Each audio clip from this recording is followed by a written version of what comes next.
So, hello, here we are.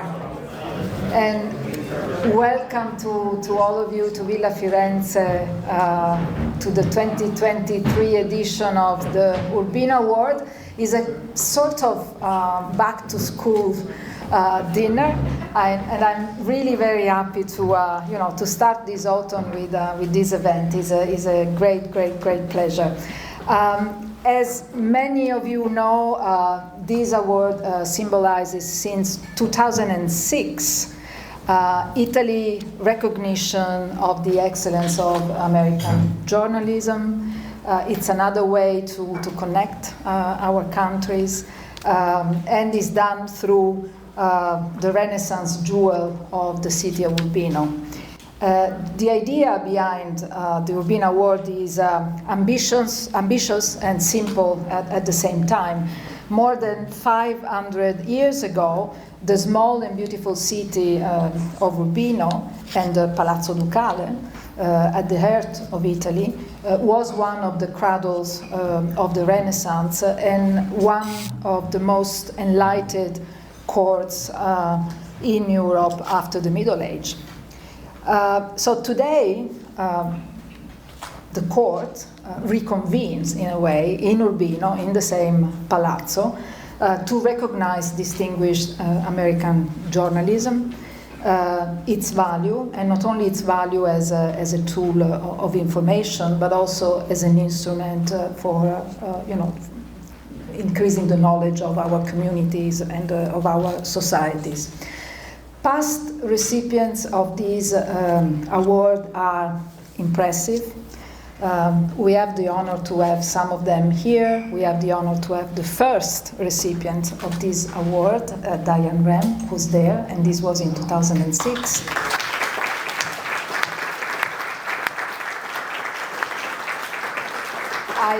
I will not read the entire list, but we have, Thomas Friedman in 2009, David Ignatius in 2010, Helen Cooper, where are you, Helen? Here you are. Sebastian Rotella, Wolf Blitzer. Wolf, you are there. Maria Bartiromo, Gwyn Ifill, Mark Mazzetti. Where is Mark? Mark, you're there. How are you? Sanjay Gupta, Brett Bayer, and Courtney Cube. Here you are. So it's a list that says a lot about what sort of journalism this award wants to recognize. That journalism that is a pillar of our society, pillar of our democracies. It holds politics accountable. It's vital for us, for diplomats and for diplomacy, but also for the rest of the society. It sheds light on events that we have to deal with. It's a shield against mystification and disinformation. Help us to understand the root causes of all the major challenges that we are living, and we don't lack challenges this time with big transitions, an era of complexity. Therefore, we are sincerely grateful to Urbino and glad to support its tribute to American journalism, a source of inspiration for journalists in 5 continents. And let me welcome this evening Mr. Roberto Cioppi, the Deputy Mayor of Urbino.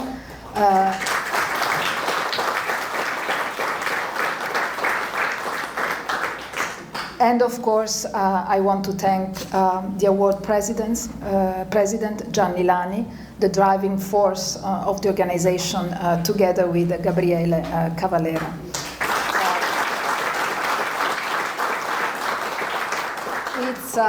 It's amazing how much love really they put in keeping this prize alive. in finding the right journalist to be awarded, really being faithful to the mission of this award. The sponsor of the award, the Italian think tank Centro Studi Americani, Center for American Studies, and Paolo Messa, who represents the center here this evening. Thank you really for your support.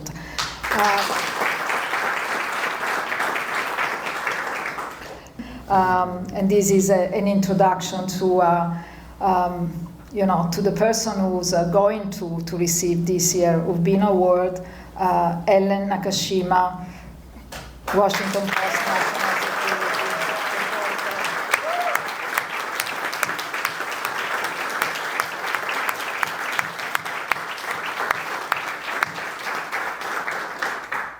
Ellen has started working at the Post in 1995. She has been White House correspondent, bureau chief of Southeast Asia, together with her husband, Alan.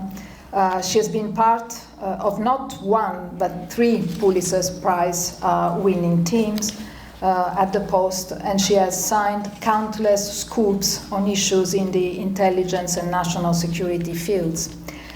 I won't elaborate further on her bio, as there are a lot of Ellen friends in this room tonight who know more in depth and could speak at length about Ellen's outstanding qualities and exceptional record.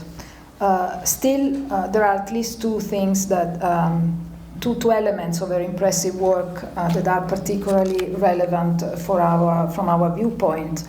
Her long-standing focus on the intersection between technology, intelligence, and policy, both foreign and domestic policy, her ability to investigate in depth on subjects traditionally considered highly technical, but can no longer be avoided to any observer. And Ellen's investigation instinct is so strong that when we told her that she was going to receive this award, she went really into an investigation to understand exactly what is this about, and she finally accepted gladly. The other thing I want to underline is her ability to understand and unveil to the public the broader implications of the topic she focused on, placing them in perspective and in the wider political context. And this reflects her awareness of the role that she, as a journalist, plays not only in the pursuit of truth, but also to the benefit of society and democracy.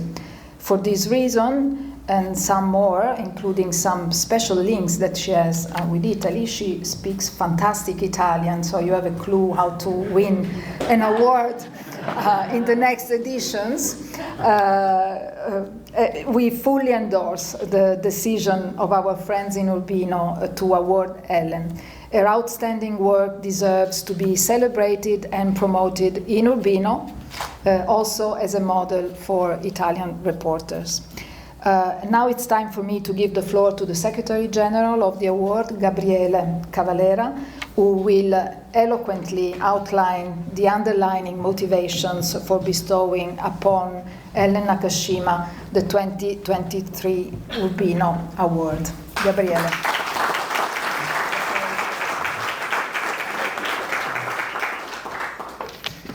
Thank you so much. It's an honor to be here. It is wonderful to be here again.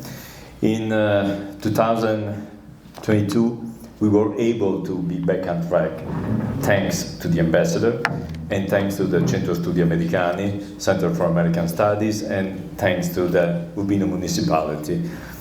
And we are very happy to see many of the previous winners and to see some of prestigious guests that are here tonight. So I want to say thank you to all the supporters. And I confirm that we got investigated too. When finally, after she accepted, after being in touch with the ambassador, finally we scheduled a meeting with Ellen, and I had met her just here last year, but we didn't have the chance to talk. So finally we had a nice Zoom meeting, and the first thing she told me was, why me? So I told her, well, it's a long process. You know, it takes time, it takes about 1 year. We evaluate different things, and then we come out with the extreme synthesis, which is one name. And this year, the name was Helen Nakajima. And then again, she said, but why? So, well, don't let me explain this on Zoom. Finally, we will meet each other in Washington, D.C., and I will be able to say more about it. So this is the right chance. And I have some notes, but I don't wanna read it as a press release. So since I have Ellen right here, I can just talk directly to her and say, well, first of all, Ellen, you helped us understand the implications that are emerging in the background of the global stage. Then you gave us very, very important information about the evolution of the digital world that has changed many dynamics, and especially web communication, social media, that has provided new tools to those situated on stages of geopolitics. At the same time, like the ambassador said, the interconnection between technology, privacy, security, those are topics that you touch many times, we have touched many times, and you touch still in many of your articles. Well, there is a big discussion about that. There are limits to protect the citizens, then at the same time to respect their privacy, and often you talk about that and you give us important information. During these years, because it's not a matter of what happened in 2022, but through the years, you allowed us better to put in a general context several aspects of the events and how various topics take place like on a big mosaic, and you give us the general view of this mosaic. And then again, you were able to kind of protect us from being overwhelmed by the breaking news. Every time we have news that follow us, well, with you, we have the chance to step back, to reflect, and to look at the broader context, and to better understand certain signals, certain actions that come from groups of countries maneuvering on a complex scenario. Then again, sometimes you gave us some very illuminating information. Some other times you gave us some elements that increased our doubts about the true nature of certain actions. That's why we love what you do, and we love the commitment that you express every day. If I have to sum it up, I can say that, Ellen, you made us into more aware citizens. That's why you deserve this award. Thank you so much. Grazie, thank you. I just turned to Wolf and said, did they embarrass you too? And when you got the award, he said, yes. So I don't feel so bad. But thank you, Ambassador Zappia, Assessore Cioppi, Gabriele, Giovanni, Paolo of the Centro Studi. It's an incredible honor to be receiving this award. Non ho parole per esprimere l'onore e l'emozione che nel ricevere questo premio Urbino.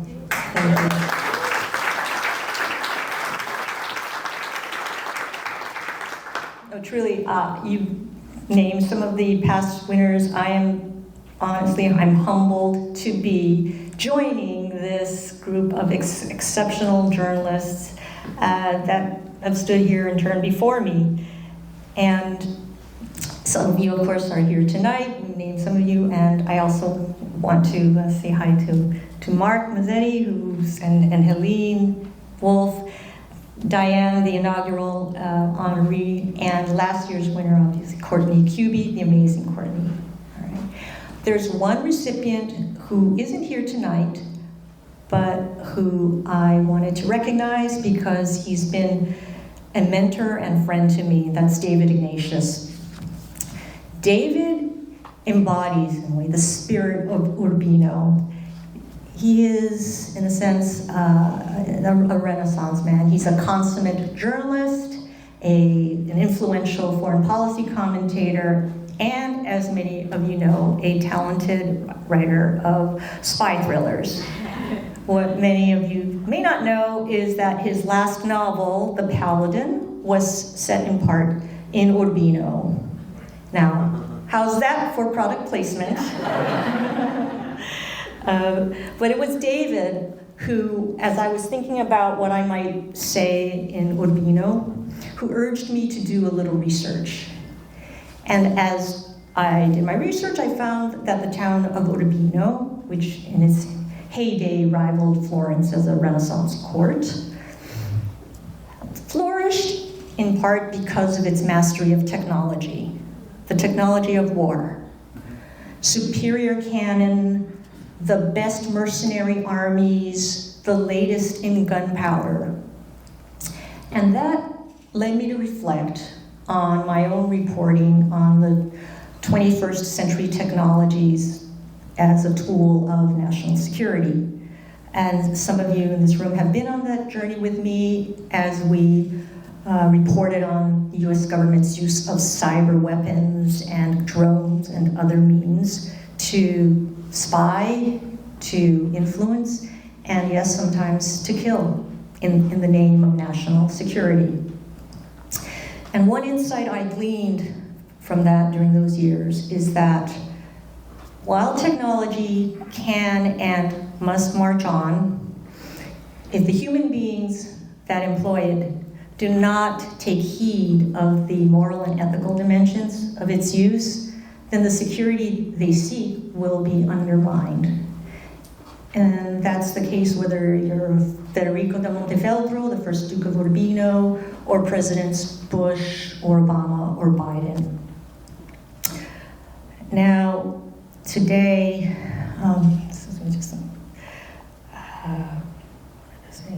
that's the through line from 15th century Urbino to the Western democratic governments of today. Maybe not the authoritarian, but we can talk about that later. In any case, I find it remarkable that a town in Italy of 14,000 people, maybe roughly half the number that work at the Pentagon across the river, is devoting the resources to recognize the work we do as journalists here in the United States an ocean away, right? The bonds that this is building. So again, I want to thank you, the civic leaders of Urbino, Ambasciatrice Zappia, and your team, your wonderful team at the embassy, and all of you here for being here tonight. This evening to me is an affirmation of a value we all share, which is a belief in the power of journalism, as the ambassador said, to shed light on darkness and hopefully make the world a little better. Thank you, and buon appetito.